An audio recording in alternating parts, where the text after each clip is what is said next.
Baik, Assalamualaikum warahmatullahi wabarakatuh. Terima kasih kepada Bapak dosen dan Ibu dosen yang telah mempersilahkan kami untuk mempresentasikan mengenai definisi tentang tentang sistem sosial dalam masyarakat multikultural. Kami anggota 4 yang beranggotakan Aulia Dinda Puspita dengan NIM 210030009, saya sendiri Mahfudin Subahi dengan NIM 2100329, dan Nurul Akla dengan NIM 210030042. Di sini yang pertama yang akan kami jelaskan mengenai pengertian sistem sosial dalam masyarakat multikultural, yang dimana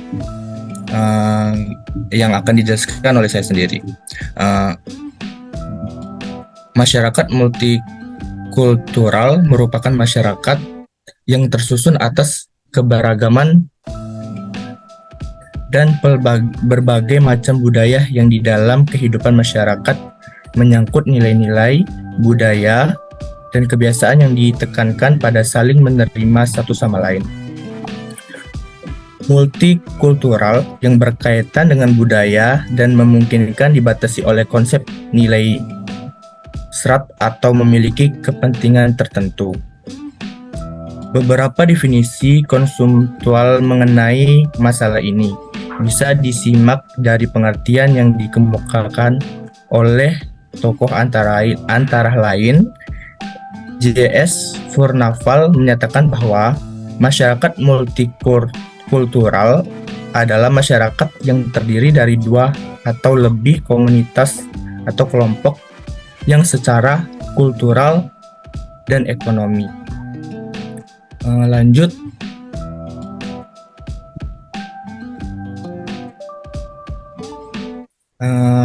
Mengenai karakteristik masyarakat multikultural, yang dimana adapun ciri-ciri masyarakat multikultural ini, yang pertama masyarakat yang di dalamnya banyak sekali beragam sehingga membuat struktur budaya yang lebih dari satu. Kedua, adanya segmentasi, yaitu masyarakat terbentuk dari bermacam-macam ras, suku, dan budaya dan lainnya.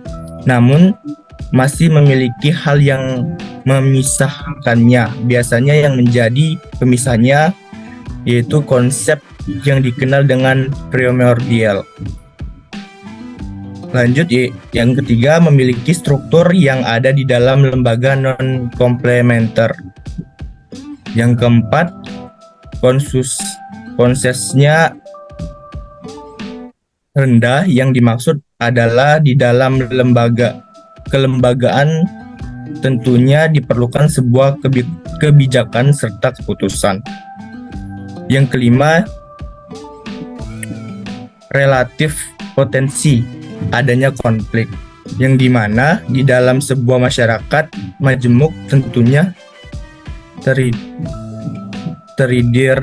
dari beragam suku, budaya, adat, serta kebiasaan yang masing-masingnya berbeda. Yang keenam, interaksi biasa tumbuh dengan adanya paksaan seperti yang dijelaskan sebelumnya. Yang ketujuh, adanya dominasi politik kepada kelompok lainnya. Hal ini karena dalam masyarakat majemuk terdapat segmen-segmen yang mana dapat berakibat pada in-group feeling yang tinggi sehingga bila suatu ras, suku, atau budaya memiliki sebuah kekuasaan atas masyarakat, maka hal tersebut menyebabkan akan selalu mengedepankan kepentingan dari suku atau rasnya. Yang terakhir yaitu yang ke-8, karena keberagaman yang terjadi membuat timbulnya kelompok minoritas dan mayoritas.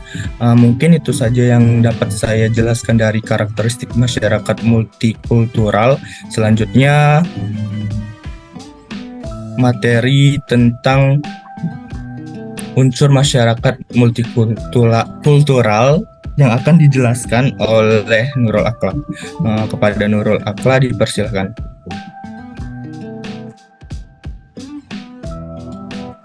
Terima kasih moderator atas kesempatannya. Saya akan menjelaskan materi tentang unsur masyarakat multikultural.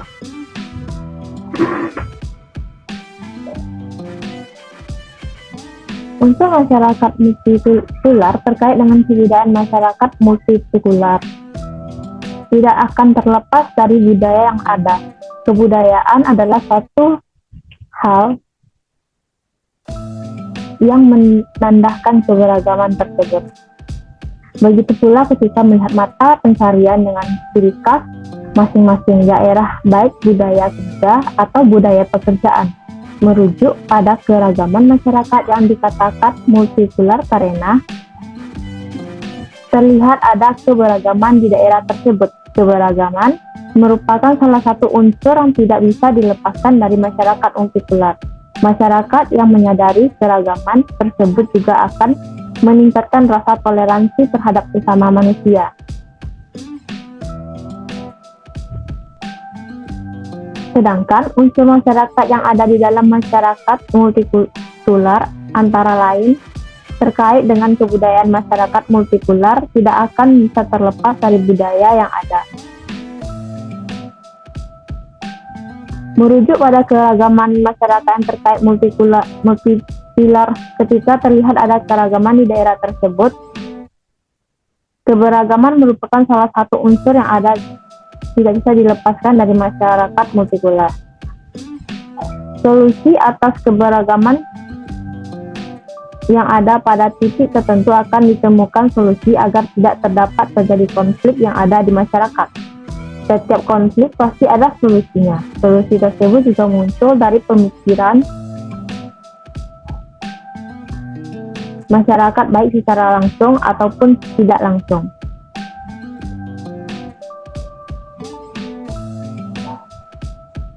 Bagian berikutnya moderator.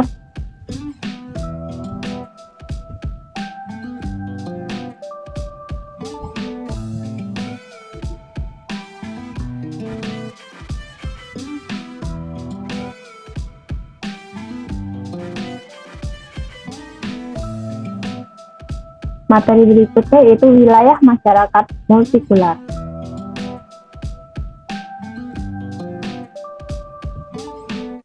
Masyarakat multikultural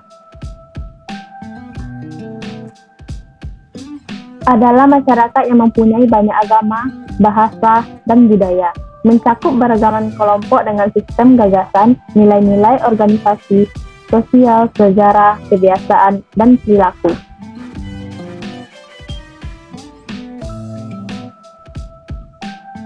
Baiklah, hanya itu materi yang dapat saya sampaikan. Saya kembalikan kepada moderator.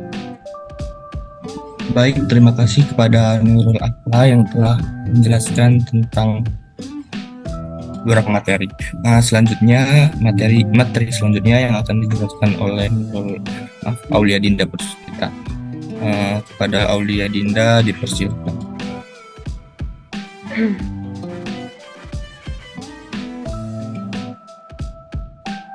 Baik, terima kasih kepada moderator yang telah memberi saya kesempatan. Selanjutnya, saya akan menjelaskan tentang potensi pendidikan masyarakat multikultural. Ialah pendidikan yang menekankan pengakuan, penerimaan, dan penghargaan terhadap keberagaman budaya, agama, etnis, ras, bahasa, serta budaya lainnya. Pengakuan terhadap keberagaman budaya ini harus memiliki implementasi politis, sosial, ekonomi, dan budaya yang jelas. Salah satu tugas dan tanggung jawab penting setiap warga masyarakat Indonesia saat ini ialah memperjuangkan kesamaan hak setara kesederajatan hidup bagi setiap orang dan komunitas dari berbagai latar budaya, agama, kepercayaan, bahasa, dan etnis. Pengingkaran terhadap kebutuhan komunitas manusia dan budaya untuk diakui dan dihargai secara adil dapat menjadi akar penyebab konflik sosial, ketegangan, kekerasan, dan perang yang membawa banyak korban jiwa dan materi.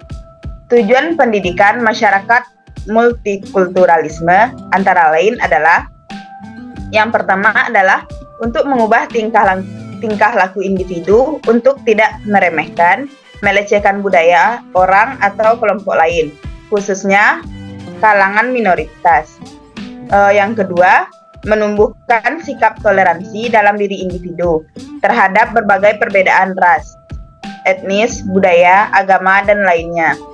Yang ketiga adalah untuk meningkatkan kesadaran peserta didik akan perilaku humanis, pluralis, demokratis, saling menghargai dan menghormati di tengah kehidupan bersama orang lain tanpa membedakan suku, budaya, etnis, agama, dan status sosial. Materi selanjutnya yaitu bentuk pelayanan pendidikan. Yang itu ada terbagi ke beberapa. Yang pertama, multikulturalisme isolasionis yang mengacu kepada masyarakat di mana berbagai kelompok kultural menjalankan hidup secara otonom dan terlibat dalam interaksi yang hanya minimal satu sama lain. Yang kedua adalah masyarakat plural yang memiliki kultur dominan, membuat penyesuaian dan akomodasi tertentu bagi kebutuhan kultural kaum minoritas. Masyarakat multikultural akomodatif merumuskan dan menerapkan undang-undang, hukum, dan ketentuan sensitif secara kultural, dan memberikan kebebasan kepada kaum minoritas untuk mempertahankan dan mengembangkan kebudayaan mereka. Sebaliknya, kaum minoritas tidak menantang kultur dominan. Model multikulturalisme akomodatif ini dapat ditemukan di Inggris, Prancis, dan beberapa negara Eropa lainnya. Yang ketiga adalah multikulturalisme otonomis, yang mana masyarakat plural, di mana kelompok-kelompok kultural ini terutama berusaha untuk mewujudkan kesetaraan atau equality dengan budaya dominan dan menginginkan kehidupan otonom dalam kerangka politik secara kolektif dan dapat diterima. Concern pokok kelompok-kelompok kultural terakhir ini adalah untuk mempertahankan cara hidup mereka yang memiliki hak yang sama dengan kelompok yang dominan. Mereka menantang kelompok kultural dominan dan berusaha menciptakan suatu masyarakat yang dimana masyarakat itu adalah semua kelompoknya dapat eksis sebagai mitra sejajar. Yang keempat adalah multikulturalisme kritikal atau interaktif, yang mana masyarakat plural di mana kelompok-kelompok kultural ini tidak terlalu concern dengan kehidupan kultural otonom, tetapi lebih menuntut terciptanya kultural kolektif yang mencerminkan dan menegaskan perspektif distinktif mereka. Dan yang terakhir adalah multikulturalisme kosmopolitan, yang mana di sini ia berusaha menghapuskan batas-batas kultural sama sekali untuk menciptakan sebuah masyarakat di mana setiap individunya tidak lagi terikat dengan komitmen kepada budaya tertentu dan sebaliknya, secara bebas terlibat dalam eksperimen interkultural dan sekaligus mengembangkan kehidupan kultural masing-masing. Baiklah, hanya itu yang dapat saya sampaikan. Saya kembalikan kepada moderator. Baik, terima kasih kepada Auliahdin Puspita yang telah menjelaskan beberapa tentang sosial masyarakat multikultural. Mungkin itu saja yang bisa kelompok kami jelaskan di pertemuan 5 ini. Kami dari kelompok 4 meminta maaf atau jika ada salah kata ataupun materi yang kurang memahami. Saya sebagai moderator akan menutup presentasi hari ini dengan melafazkan Alhamdulillahirobbilalamin. Terima kasih kepada Bapak Ibu yang telah mempersilahkan kami untuk presentasi pada hari ini. Terima kasih. Wassalamualaikum warahmatullahi wabarakatuh.